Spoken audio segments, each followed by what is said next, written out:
Well, about a year ago, Paul contacted Tamar's Voice and asked Jan if she would come to Africa to speak at a conference that he was going to have there. And it was him telling me that he was getting ready to have a conference for abused women.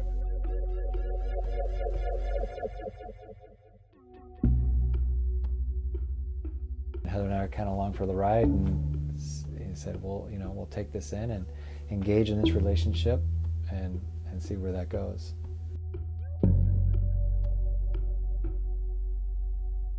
This was just one family going really to meet another family, and there was no buffer.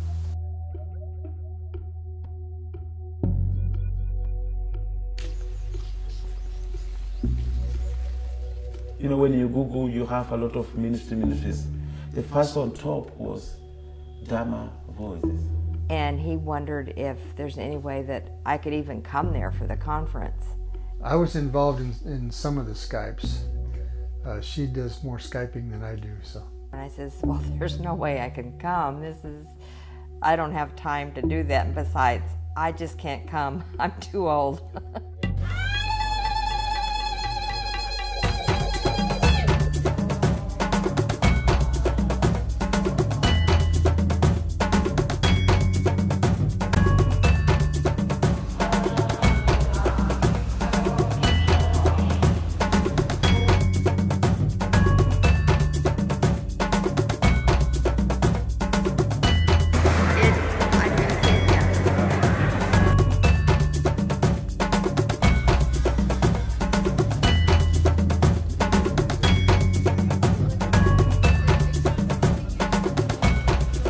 We're in Nairobi, got in last night from the airport. So today we're getting ready to go to Kitale.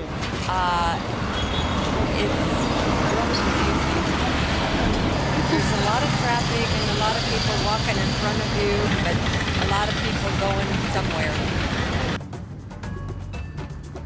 You know, because of our age, and it would be really hard for him to travel and hard for me to travel too. I was afraid. It was just like overwhelming.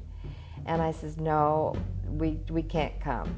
Well, at Christmas time, my son John and Heather were here, and I was telling them about Paul and Mary O'Dowry and this whole thing, and John didn't even flinch. He just says, well, Mom, we'll go with you. We'll be your escorts.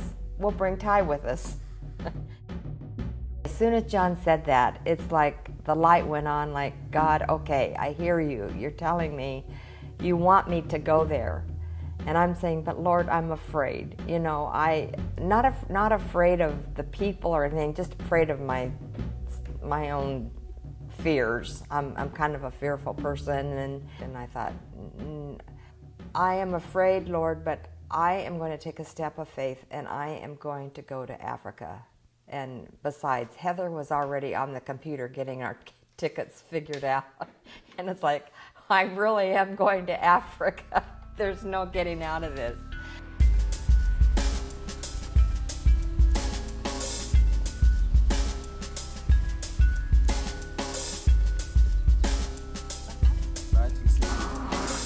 What's your name?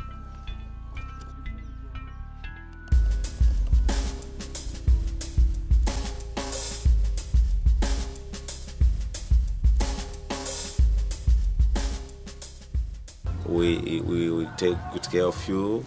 We feel very well taken care of. Thank you very much. Thank you. So, because we cannot go with the vehicle because there's no road, it will force us just to walk in a small path. Okay. You see the pole like this one. So I want to say you are most welcome. This is our place. We are so happy and to be here. We don't want to call you guests again. Okay. This is your home.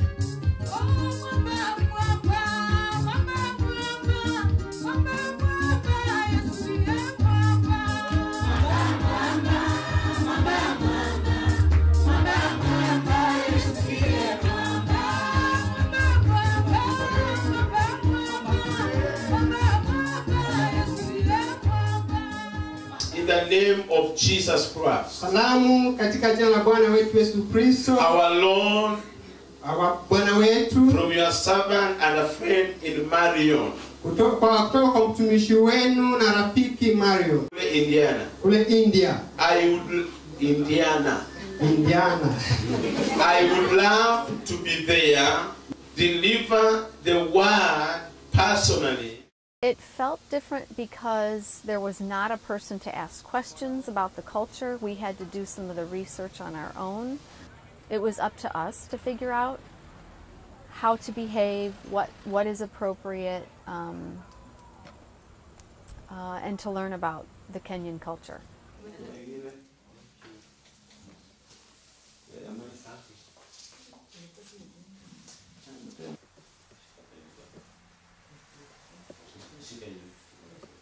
Oh, that is perfect. Thank you. Oh, thank you so much.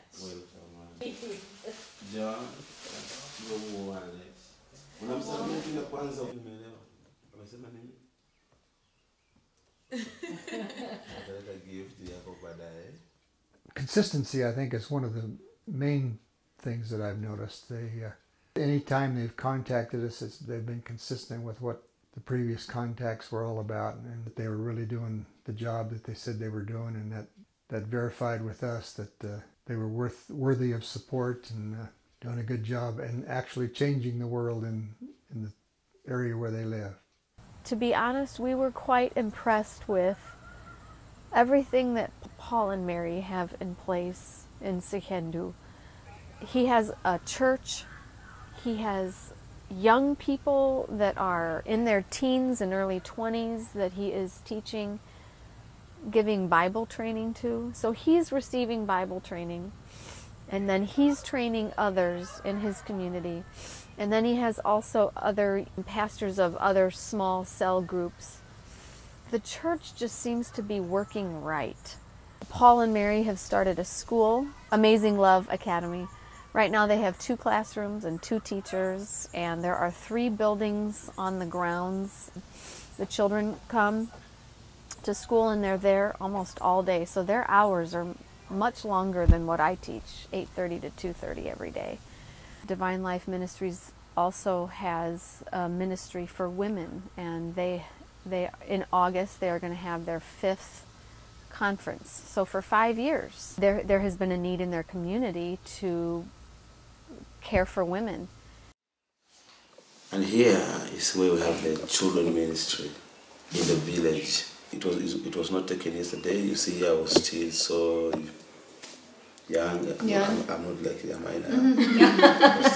You're so young. So the passion of having to take care of kids began when I was still young.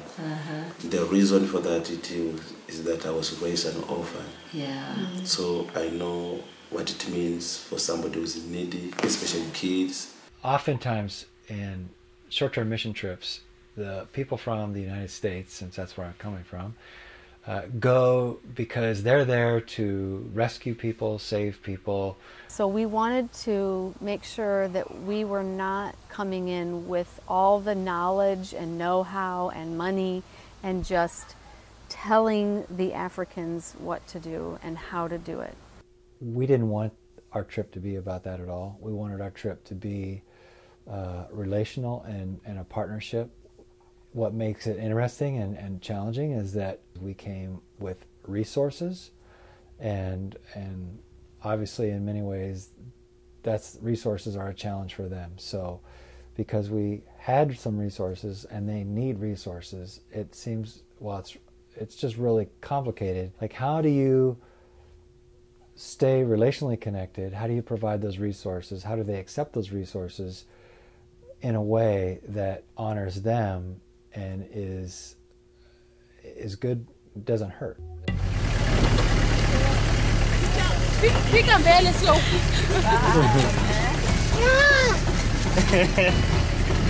John is driving the van back to the hotel.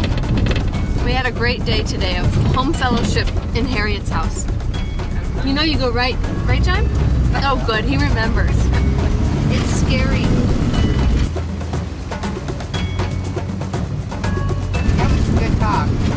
responded to that. It really is amazing what goes cross culture. I know, certain things. It's really good.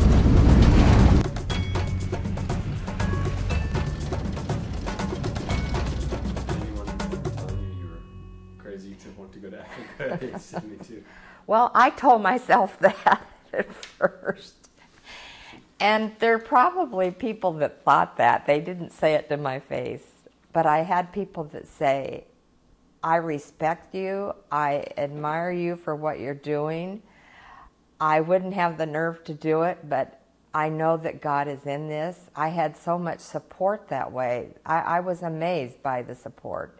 And I've watched missionaries in our small Bible study group that meets in our home. I've watched their lives, and they're my age, and they're still going out, and they're serving God. And I think, how can they do what they do? And the next thing I know, I'm doing what they do. We had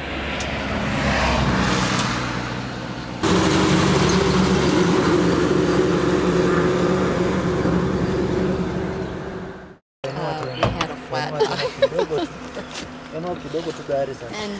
and we have lots of help that has stopped to help us because we have to help each other. I hope we'll make it to Nairobi Saturday.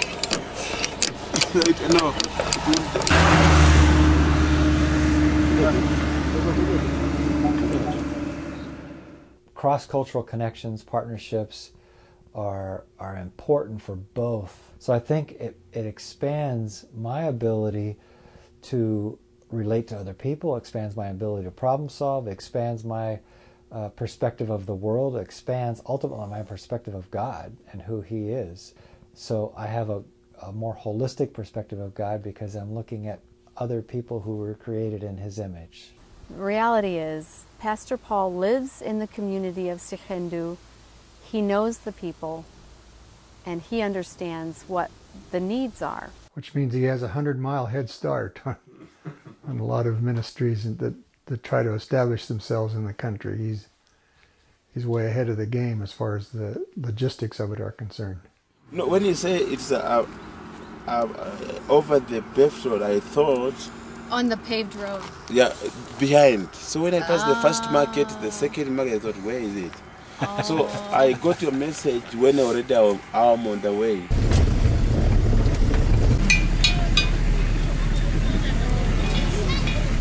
We're at Paul's mother's home. Paul, did you ever live here? This is the place we used to stay. To be honest, I don't recall ever thinking this is a burden. I wish there was someone else that kind of had the responsibility. The four of us kept saying we didn't think we would go to a third world country and eat and feel full all the time. But wherever we went, in anyone's home, we were well fed and taken care of.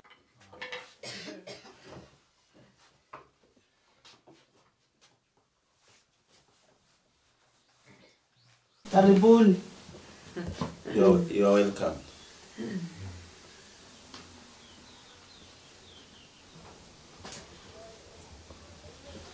So you have grandchildren that live by you.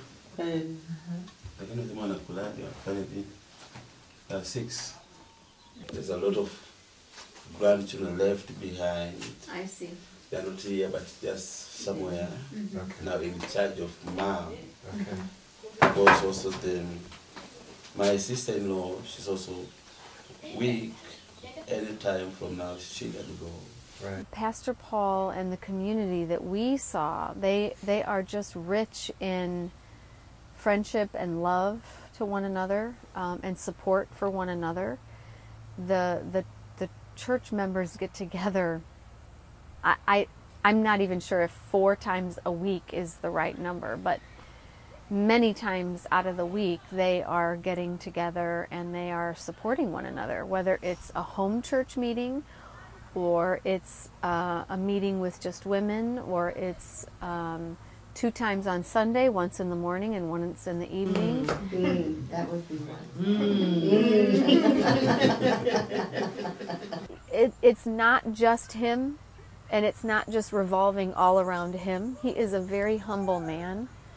And he just is seeking God every day for provision to survive another day and to lead the community of faith and the community of Sikendu. The last year, Life Changing Women Conference, we had about 167 ladies. And not all understand English because we have the enrollment. The conference is free.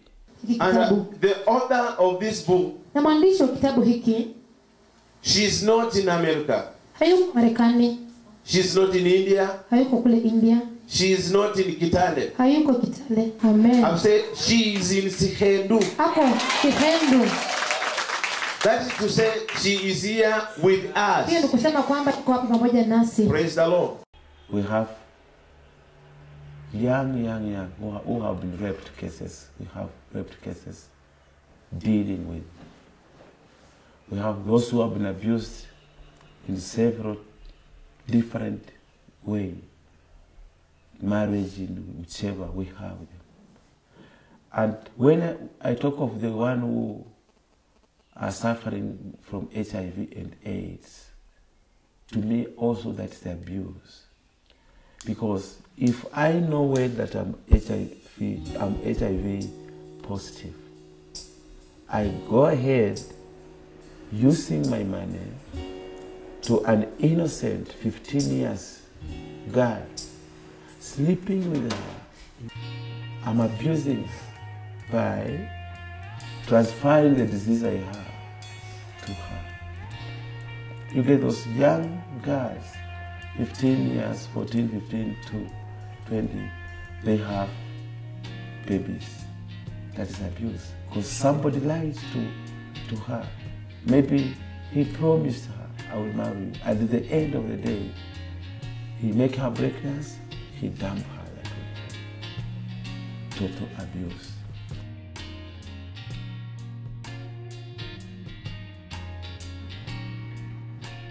When you haven't met someone in person, you're taking a big leap of trust in this person, especially me, my trust has been betrayed many times.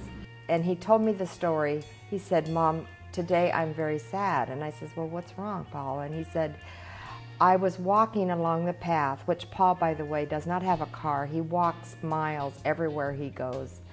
And he's walking along the path to go to one of his ministries, and this lady was lying there. And he went over to her and turned her over, and she had been just beaten up badly by her husband. And Paul said, "Mom, my heart," I just cried. I didn't know what to do for her. He said, my heart is bleeding and I'm crying for these women.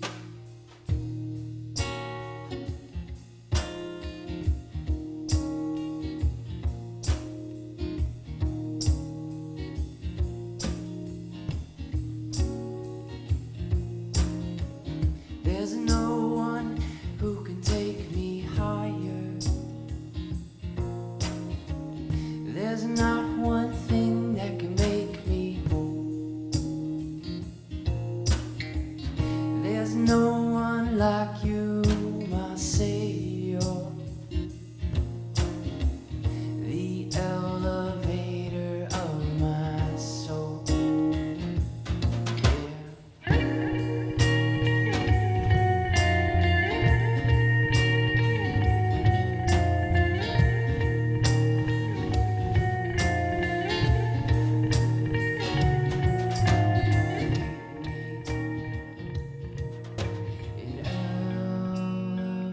If we have the room, we could have hundreds of the women, even 1,000, because the victims are really many.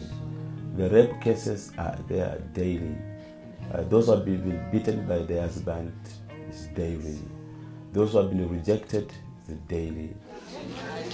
Now I'm the husband to Mary. I go and get some drinks. I become drunkard.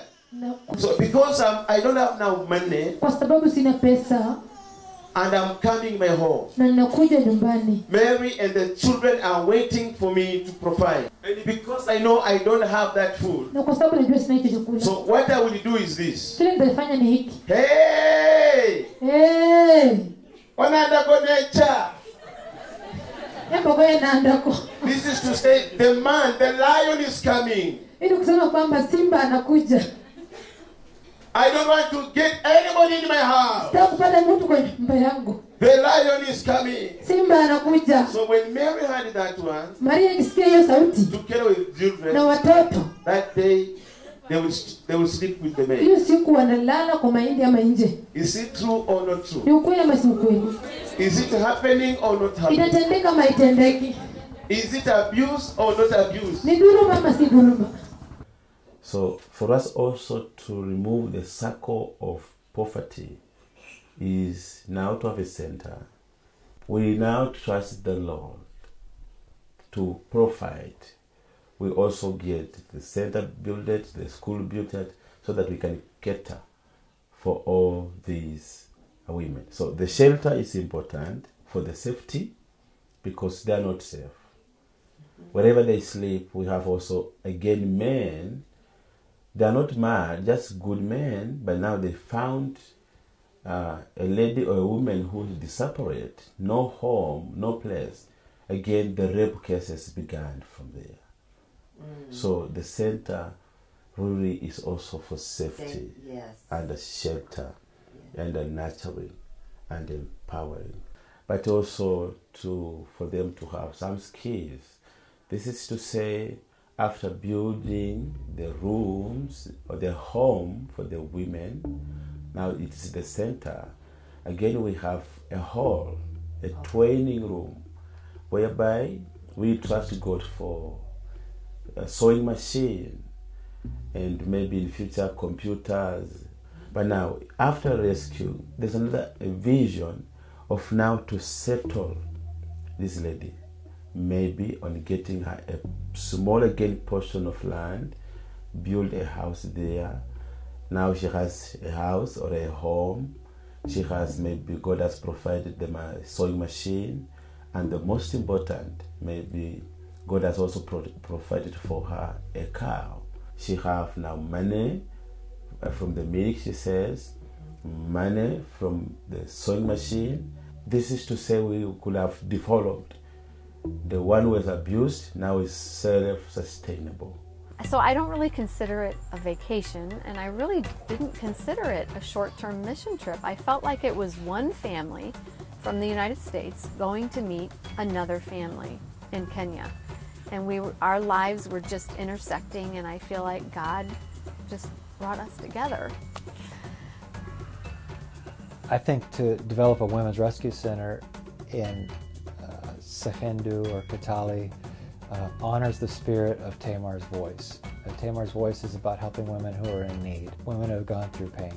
And I think that Tamar's voice, in that context, in Kitale, is addressing the spirit of that mission. And so I feel very comfortable. Well, we'd like to see a network of people who could support his ministry, including all of the aspects, the church, the school, and this rescue shelter that he's been working on recently. We'd like to form a group that could continually support him and keep the sustainability of the whole program going. These women are the hope of the future. It's not just the women, it's their children.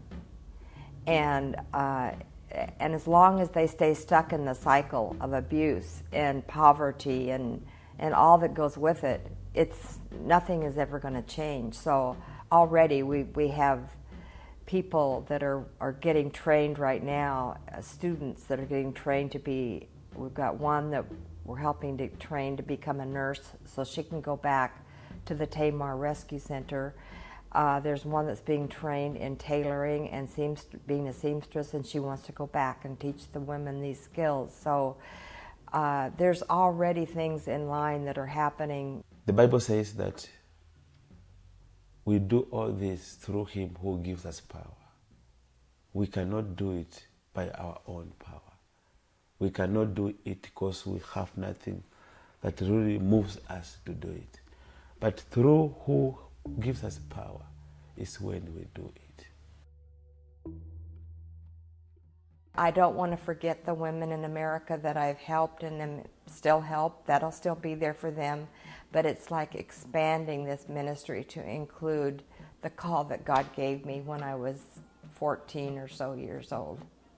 It was in the sunset that God first spoke to me. And now I'm in the sunset of my life.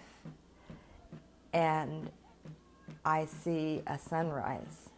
That really humbles me and blesses me.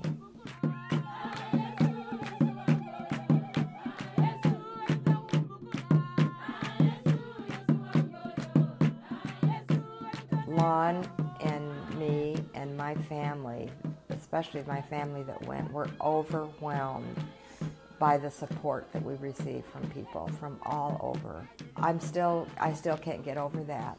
So we were very, very grateful for the money that people donated to our trip. And we were just shocked as the money kept coming in and adding up. So we are grateful to the people that gave financially. And we know that many of you were praying.